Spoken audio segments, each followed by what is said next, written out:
अस्सलामुअलैकुम, क्या हाल हैं आप सबके। मैं हूं साजिद महमूद, आपका दोस्त।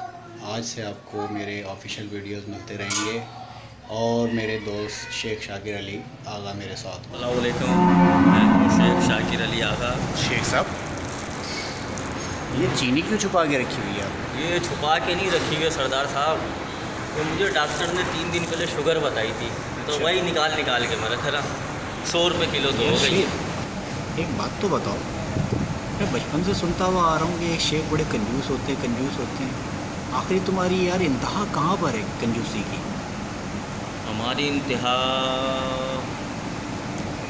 ये आप बोतल देख रहे हैं, बिल्कुल। ये मैंने 2021 में ली थी। मैं आज तक इसी में पानी पिया, मज़े आ रहे।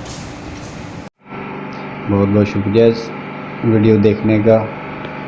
चैनल को सब्सक्राइब करें, लाइक करें और इंस्टाग्राम और फेसबुक पर मुझे फॉलो भी करें। शुक्रिया।